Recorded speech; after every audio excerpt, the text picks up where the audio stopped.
Rachel, thank you so much for agreeing to talk to me today. It's really exciting. It's so nice to see your home groom room all set up there. You're in Tadworth, aren't you? That's right. So we just moved at the beginning of this year, and I've brought my little grooming business down here with me. And you and I know each other from our daycare days, don't we? When I had my daycare in Battersea. And is that how you got into the industry originally, through doing daycare? Yeah, absolutely. I started a few years ago now, and with my little puppy gang, so my Wimbledon-based puppy daycare, and then I kind of grew from that for offering adult daycare on a kind of small term basis, and also dog walking, and yeah, and now I'm a qualified groomer as well. So how long does it take you to qualify to be a professional dog groomer? Yeah, so it depends on what training course you go on. I did mine in a fantastic salon just off Wandsworth Common, actually, called the Dog Grooming Studio. And then it's kind of theory and practical based exams. So it was a really great experience, Yeah. and it's great to be kind of up and running on my own now. Brilliant. Well, congratulations.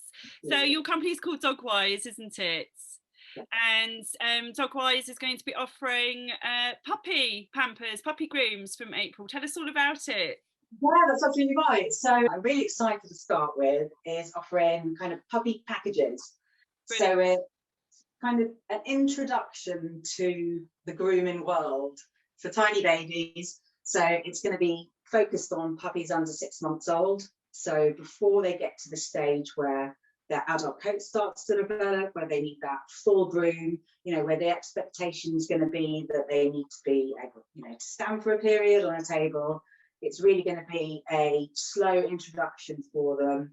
An hour session over a 4-week period is how I'm going to start it. Brilliant. We're doing loads of like little intros, little socialization setting, get them used to them being up on the surface, loads of different of the equipment.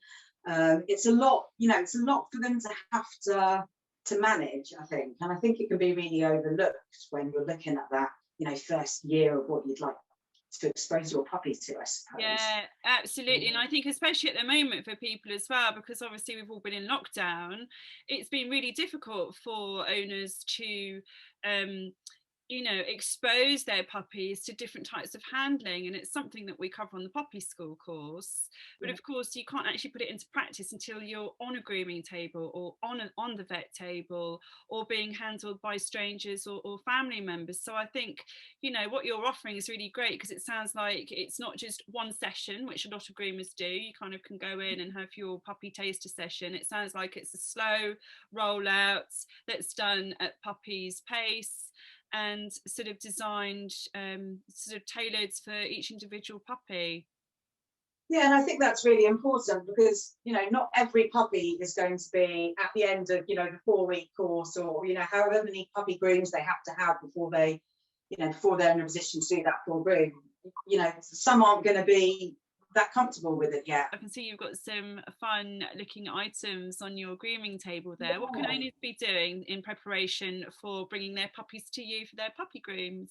Basically, keep it really simple. All you really need to maintain coats in between grooming appointments is the slicker brush, and I've got 2 examples here. You can see them okay. This is a really basic one. This is something that you can just pick up, online, Pets at Home, wherever, pet shops. This is a little bit more of a professional one, and I get this from Simpson's Grooming. Both, as you can see, have the metal kind of little wiry bits in them, and this is really great to get through on wool coats. So you're starting with your slicker brush. I normally start from paws and going up, so it's very small sections. So you're not pulling through the coat, you're just quickly kind of bringing it down, moving up to a section. So really small sections at the start. And then you're using this, which is a metal comb. Again, you can get it online anywhere, Amazon, really cheap ones. And you're also going through the coat and lifting and kind of combing through. So it's really simple. You come across any little tuggy bits, then you just use your little slicker brush to back through. And then by the end of the coat, you should be able to go through right down to the skin. With the metal coat, and that in between grooming sessions is a fantastic kind of 2 items to maintain the coat is really, really important. Yeah. So yeah, that works really well for kind of wool coats, or if you've got something like you know, a long coated, anything with like Malteses, Shih Tzus, and that goes for kind of off breeds as well. You can use both of those items in between grooming appointments. Even if you can manage to do, you know, a leg a day, or you know, one day do the body, one day do behind the ears, you know, comb, do the little beards, then by the end of the week, you know, you're going to have a fully groomed dog. Definitely don't put too much pressure on yourself, especially with the puppies. You know, they're still used to, you know, being handled, getting used to the equipment. And this is just a really quick one for kind of short and sweet flex dogs. So I've got beagles myself, and this is what I use on them. It's a Zoom Groom. It's just basically, I've heard of those. Yeah, it's just like a curry comb that you'd use for horses, I suppose, as well. You just use it in a circular motion. It's great for getting that kind of dead fur out, and you know, it comes up with a really nice shine afterwards. And you can also use that in a bath for them as well. So with you know, shampoo. get a lather going, and that's perfect. That's all you need, really, for short haired dogs. So those are kind of the basics, I would say, in between grooming appointments. You know, absolutely, you can maintain coats really well. You don't really need anything else than that. A nice natural shampoo as well, if you're going to do a little bath session with them. That's really useful to see all of those brushes there, because we don't actually introduce puppies to the metal type brushes in classes. What we do just to get them used to, actually we're not grooming in class, we're just desensitizing them to the equipment themselves, and we're using little baby brushes or just really soft bristled brushes to gently touch the puppy's leg with and say good girl, good boy, and reinforce that actually it's the item that's nothing to be scared of. And you know what you're talking about is kind of next steps after that, isn't it? It's after the puppy's been desensitized and then actually getting them used to. And I love the advice you gave about not doing it all at once. That's what I always say about any husbandry techniques or training that you've got to do. Don't do it all at once, bit by bit. Even if you're, you know, if you're brave enough and you know what you're doing with the nail clipping, clip 2 nails a day. It's a stressful experience. Don't do it all at once. But I'm sure you've got some more advice about that as well. And that's why, you know, that's why you book in and get to know a professional groomer. And presumably all of these bits and pieces here that you're showing us, you gradually build up to, like we do in puppy school, just touching them on a puppy's skin or just showing it to them. And that is that part of your puppy pack, just to gradually kind of introduce before you're even grooming, really, I guess. Is that the idea? And that's what, you know, part of my puppy package is really before they need to get to that stage where they're expected to stand on a table for a full groom. By the time we get to that stage, they're not fazed by any of it. They're happy to, you know, they're happy to come in, they're happy to see me when I greet them. They're used to all the different elements, but it is a build-up. If they're not happy with something, you take it back to the stage where they are happy, and you're building out from there.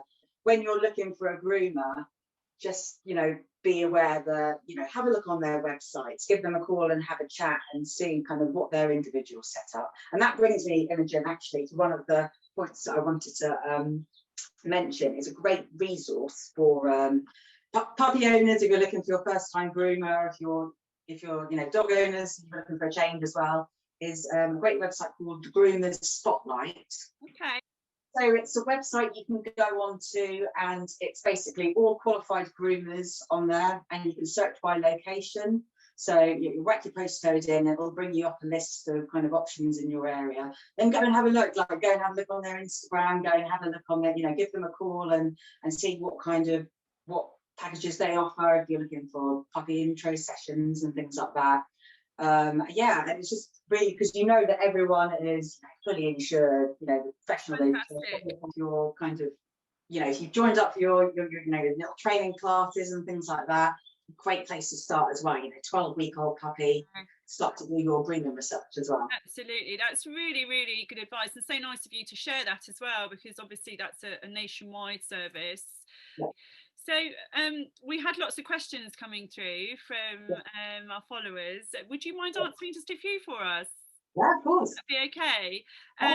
So one of the questions we got asked quite a lot was how to give puppies a bath properly, and I've got my own views on this. I'm not sure if it's the advice that you'd give, but I mean, what would you advise there for puppy's first bath? What would be the most important thing to do to help puppy be able to cope with bath time? Yeah, I mean, I'd be interested with your advice as well, Imogen, but how I did it with my little Violet, who is my beagle puppy that I got over the summer, is so I would always start off with a non-slip surface in the bathing area, whether that's the shower or, you know, the bathtub, or whether it can just be, you know, a towel or a non-slip mat or something. So just so they make sure they've got that traction, you know, what's that wet, slippery and sliding puppies. Yeah, exactly. Before you know it, they're kind of all over the place. And I actually started Violet, just using her an example, just in the bath without any running water. This is actually probably not the best example of the licky mats that I use, because it was one of the we have a matching licky mats. Well, I've actually got the one that you can stick on the bath. That's exactly what I was going to say. I was going to say you actually can stick it on the side of the bath, and then the puppy. Suction, isn't it? Yeah. Perfect. But you could put your flat one just in the bath without the water to begin with as well. Definitely. Yeah, I just had that on the floor, and yeah, the suction ones are great. Just going, you know, onto the side and smear whatever you like on there. Yeah. And just 4 little sessions to get them in there. And then, yeah, definitely kind of non-slip surface. And then I would actually use a jug to start with, so I wouldn't necessarily have the shower thing or anything that's, you know, a lot of noise, you know, just making sure that they're comfortable, and then just building up from there. I would even have probably the shower hose, you know, at the end of the bath, have it on really quiet, see her reaction. And if she's carrying on being interested in the licky mat, or, you know, have some treats in there, or, you know, at one point even smeared a bit on the bottom of the bath, you know. Yeah, totally. They could just do it around the outside of the bath. Yeah, it's exactly. about just creating those nice positive experiences and building up on those successes, isn't it? And I'm pleased you said about the jug, because I've always been a fan of using water and pouring. What I do is I actually pop the shampoo in the jug, then I put the water in the jug, and then I kind of shake up the jug so the water is shampooey water, and then I pour that water with the shampoo in it over the dog. So it's, you kind of want to bathe the dog, I think, quite differently from how you'd want to bathe yourself, which is shampoo and then on. Yeah. Because if you do that with the dog, it kind of concentrates in the wrong areas, doesn't it? So definitely. And I think because I use shampoos that need dilution, because I buy them in bucket scales. So yeah, just a measuring jug, you know, a couple of squirts in, and also build up to using a little, just a shower scrunchie as well, to get a little bit of a lather going. But obviously really careful around faces. I would even for a puppy not wet their face. Yeah, leave that bit, just do it with a flannel. Yeah.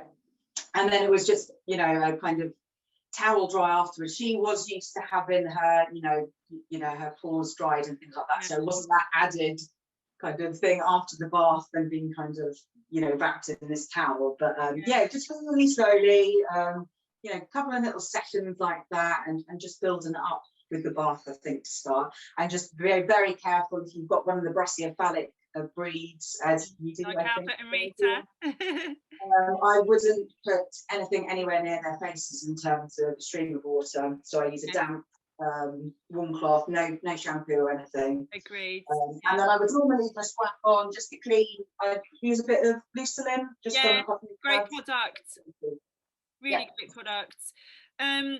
And one of the other questions that we got, it's again, a few people asked this questions, was what's your view on the little doggy dressing gowns, little doggy toweling robes? Are they a good idea, or are they just a bit silly, or do they do anything? I love them. Are you talking about like the rough and tumble ones? Yeah. Yeah, I've got actually 2. I've got one for Dash and Violet. I don't. Yeah, I whack them on. You know, if they're happy to wear them, like with any clothing, exactly. If they're showing any, you know, any taste for it at all, then you know that's something that needs to be worked on separately. Yeah. But yeah, definitely. So she's not, you know, bouncing all over my skin. We've got matching muffle and tumble coats. Actually, I use them more after a walk than after drying. I normally just give them a quick towel dry and let them do their thing. But yeah, I think they're great, actually. Yeah, me too. Excellent. And then the last question was about nails. I know you and I have spoken a lot about this. You've been giving me some great advice about this, but a lot of the puppies at the moment not having been able to see groomers and not being able to go out for walks, those puppies that aren't able to be actually down on the ground yet because they're not fully vaccinated, have got quite long nails. And other than kind of walking on concrete and when those dogs are out for their walks, is there anything else that owners can be doing to help with those long nails? Should they be worrying about clipping them? Can they just leave them be? What would be your advice? I would say, unless for some reason there's, for young puppies that we're talking about, Imogen, I think that it would be very unlikely that there would be a welfare issue at this stage with long nails. I actually never really clip my biggest beagle, Dash's nails at all. He never really needs it because he's out and about doing a bit of pavement walking. But like you said, if they're at that stage where they're not really down on the ground yet, please don't worry too much about it. They're not going to be growing into the pad or anything that, on kind of new babies. Don't worry too much. Even, a little walk on the driveway, or if you've got a little bit of patio in your garden. But unless you're really confident, and I would probably wait until, you've been shown how to do it properly. It's basic, but in terms of clipping too close to the quick, it is a vein, so it will start to bleed. And you get panic donor, panic puppy, a puppy that doesn't want their feet touched ever again, essentially. It's really painful, isn't it? I mean, it's the same feeling for humans if you cut down too far. And again, that's one of the things we do in puppy school, is we actually show the puppy some clippers and just get them used to what they look like and give them a little bit of a treat. And obviously we're not clipping, but we just maybe might touch very gently on that paw if puppy's happy. And I think, one of the best pieces of advice is that you've given is just to be doing all of this kind of stuff really gradually, and then coming to you to gradually have these appointments. I just think it's such a good idea. So when's everything kickstarting then? Kickstarting from, hopefully from April. Yeah, absolutely. So most groomers are closed at the moment. Well, all should be closed at the moment in terms of welfare grooms are allowed. So and what is a welfare groom, for anybody that's not sort of understanding what that term is? Got yourself into a little bit of a pickle with a matted dog. And it's starting to become a bit of an issue in terms of, mats forming can be very painful. It's tight on the skin. It can cover up all manner of, hot spots and grass seeds that are coming into the season now. So if you really think that your dog is suffering because of, the situation that they're in, then definitely that is allowed. You can go and have a grooming appointment with that. If you've got nails that are kind of, so it's difficult to walk on, or if even anyone with pads, they need to be trimmed. So absolutely, get in contact with the groomer. But Rachel, thank you so much. That's been so useful, so helpful, and I know it's going to be really interesting for all of our followers. And you've kindly offered a discount for Lady and the Hound followers, haven't you? Absolutely. So if you watch the video, if you've been to Imogen's classes, do get in contact. I'm going to be offering for April a 10% discount on my full package.